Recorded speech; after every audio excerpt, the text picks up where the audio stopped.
Hello students, मैं doctor Mukta Dwivedi associate professor SPC government college Ajmer से बोल रही हूँ। आज हम अध्ययन करेंगे आपके 7th पेपर के लिए पब्लिक एडमिनिस्ट्रेशन के पेपर का हम अध्ययन कर रहे हैं और हम कंटिन्यू कर रहे हैं संघीय कार्यपालिका राष्ट्रपति के संबंध में। हमने राष्ट्रपति का कार्यकाल, उसके वेतन भत्ते, उन्मुक्तियाँ और महाभियोग की प्रक्रिया के संबंध में अध्ययन किया था। आज हम अध्ययन करेंगे कि राष्ट्रपति पद के लिए निर्वाचन पद्धति किस प्रकार की है।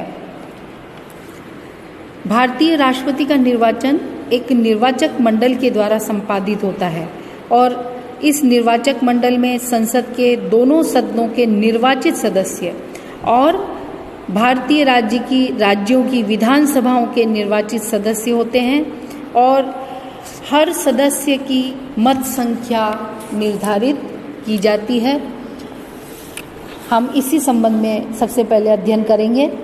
जैसे किसी राज्य की विधानसभा के हर निर्वाचित सदस्य के उतने मत होंगे जितने की 1000 के गुणित इस भागफल में हो जो राज्य की जनसंख्या उस भाग के निर्वाचित सदस्यों की संपूर्ण संख्या के भाग देने से आए। इसको फॉर्मूले के रूप में हम ऐसे लिखेंगे, राज्यों की कुल जनसंख्या बटा राज्य विधानसभा के निर्वाचित सदस्यों की कुल संख्या, यानी राज्य विधानसभा के निर्वाचित सदस्यों की कुल संख्या का भाग राज्य की कुल जनसंख्या से करेंगे और उसको 1000 से भागफल देंगे और इस प्रकार से उस राज्य के प्रत्येक निर्वाचक के मतों की संख्या आ जाएगी। और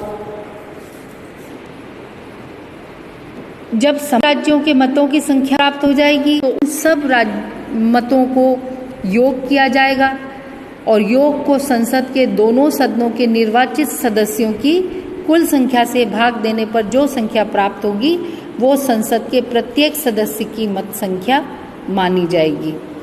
इसका फॉर्मूला इस तरह बनेगा कि समस्त राज्यों की विधानसभाओं के कुल सदस्यों के प्राप्त मतों की संख्याओं का योग बटा संसद के दोनों सदनों के निर्वाचित सदस्यों की कुल संख्या, अर्थात संसद के दोनों सदनों के निर्वाचित सदस्यों की कुल संख्या का भाग दिया जाएगा समस्त राज्यों की विधानसभाओं के कुल सदस्यों के प्राप्त मतों की संख्याओं के योग में और इसको फिर 1000 से भागित किया जाएगा। तो संसद के प्रत्येक सदन के प्रत्येक निर्वाचित सदस्यों के मतों की संख्या हमें प्राप्त हो जाएगी। इस प्रकार की गणना इसलिए अपनाई गई है क्योंकि राष्ट्रपति के चुनाव में विभिन्न राज्यों के प्रभाव से जनसंख्या के आधार पर विभिन्न राज्यों के प्रभाव में और जनसंख्या के आधार पर एक रूपता रहे और समस्त राज्यों की जो विधानसभाएं हैं वो सामूहिक रूप से संघीय संसद के बराबर उनको प्रभाव मिले। तो इस तरह से संसद के सदस्यों और सभी राज्य विधानमंडलों के सदस्यों के प्रभाव को एक समान करने के लिए ये फॉर्मूला अपनाया गया है। समस्त राज्यों की विधानसभाओं के निर्वाचित सदस्यों की संख्याओं का योग भारत की समस्त जनता का प्रतिनिधित्व करता है। इसलिए ये उचित माना गया कि दोनों पक्षों को जो समान रूप से भारत की जनता का प्रतिनिधित्व करते हैं, राष्ट्रपति के चुनाव में दोनों को समान रूप से शक्ति प्राप्त हो, राज्य विधानमंडलों को भी और संसद को भी। राष्ट्रपति का निर्वाचन आनुपातिक प्रतिनिधित्व के आधार पर एकल संक्रमणीय मत से गुप्त मतदान के द्वारा किया जाता है। प्रत्याशी जो चुनाव में खड़े हो रहे हैं उनके नाम एक मतदान पत्र पर छाप दिए जाते हैं और नामों के आगे वरीयता मतदान के लिए जगह छोड़ दी जाती है, स्थान छोड़ दिया जाता है। मतदाता चुनाव लड़ने वाले सभी प्रत्याशियों के सामने अपनी पसंद का अंक लिखता है और प्रत्येक मतदाता को इस प्रकार उतने मत देने का अधिकार होता है जितने प्रत्याशियों के नाम उस मतदान पत्र पर छपे हुए हैं। और मतदान के बाद में मतों की गिनती होती है। सबसे पहले अवैध मतपत्रों को निकाल दिया जाता है और शेष मतपत्रों का मूल्य निकाला जाता है। 2 का भाग देकर आने वाले भजनफल में 1 जोड़कर चुनाव कोटा, इलेक्शन कोटा निकाला जाता है और जीतने वाले प्रत्याशी को उस कोटे के बराबर मत प्राप्त करने होते हैं।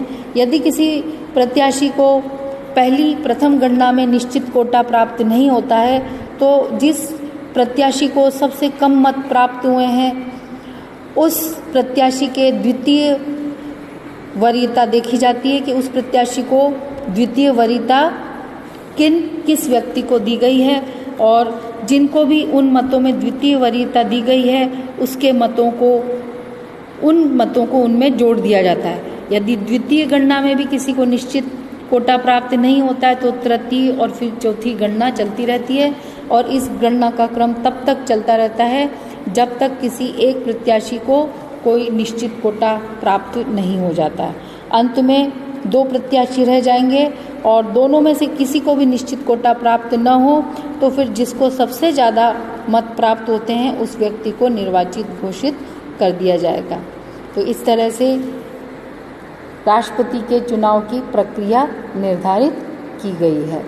भारत के 9 राष्ट्रपतियों के चुनाव का निर्णय तो पहली गणना में ही हो गया था और 1969 में 69वें राष्ट्रपति के निर्वाचन में द्वितीय पसंद के मतों की गणना हुई थी और उसमें श्री वीवी गिरी को निश्चित कोटा प्राप्त हो गया।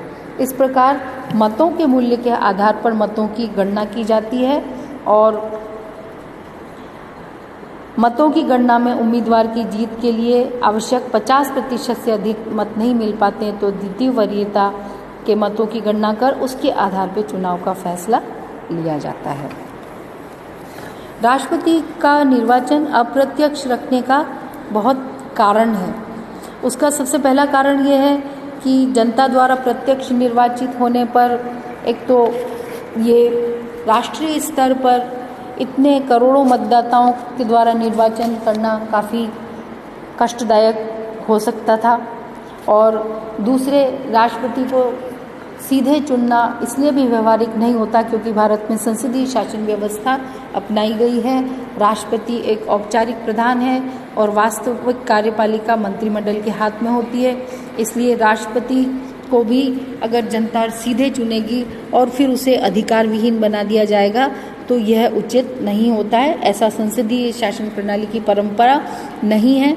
संसदीय शासन प्रणाली में राष्ट्रपति या जो प्रधान होता है वो औपचारिक होता है और वास्तविक शक्तियां मंत्री परिषद और प्रधानमंत्री के हाथों में होती है। इसलिए राष्ट्रपति का निर्वाचन अप्रत्यक्ष रखा गया है। जैसा कि के संथानम ने भी लिखा है कि राष्ट्रपति को औपचारिक प्रधान बनाना है तो फिर उसको प्रत्यक्ष रीति से निर्वाचित करना व्यर्थ की मेहनत होगी और इसलिए ऐसा नहीं किया गया है। और राष्ट्रपति के निर्वाचक मंडल में राज्यों की विधानसभाओं के सदस्यों को भी सम्मिलित किया जाता है ताकि राष्ट्रपति संपूर्ण राष्ट्र का प्रतिनिधि नजर आए। और पंडित नेहरू ने कहा भी था कि राष्ट्रपति के निर्वाचक मंडल में संघीय संसद के साथ राज्यों के विधानमंडलों के सदस्यों को सम्मिलित करके इस बात की कोशिश की गई है कि राष्ट्रपति का निर्वाचन दलीय आधार पर नहीं होकर संघ के सर्वोच्च पद को वास्तविक रूप में राष्ट्रीय चुनाव का रूप प्रदान करके होनी चाहिए। तो इस तरह से राष्ट्रपति को पूरी गरिमा के युक्त बनाने के लिए इस तरह की प्रक्रिया अपनाई गई है। और आनुपातिक प्रतिनिधित्व प्रणाली अपनाने का कारण ये था कि राष्ट्र का प्रधान बहुमत के बजाय स्पष्ट बहुमत से निर्वाचित हो। इस पद्धति में छोटे छोटे राजनीतिक दलों को भी अपनी शक्ति चुनाव में प्रदर्शित करने का, महत्व साबित करने का अवसर मिलता है। राष्ट्रपति का चुनाव बहुमत दल की स्वेच्छाचारिता से बचाया जा सकता है, ऐसा सोचकर ये प्रणाली अपनाई गई।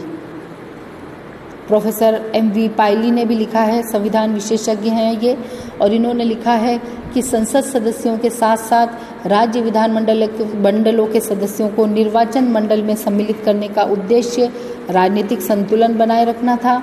और इस तरह से राष्ट्रपति के चुनाव में यदि केवल संसद के दोनों ही सदन भाग लें तो बहुसंख्यक दल अपने प्रत्याशी का सरलता से निर्वाचन करवा सकते हैं, किंतु अगर राज्य विधान सभाओं में इस निर्वाचन में भाग लेने दिया जाता है तो इस तरह से ये स्थिति बदल सकती है।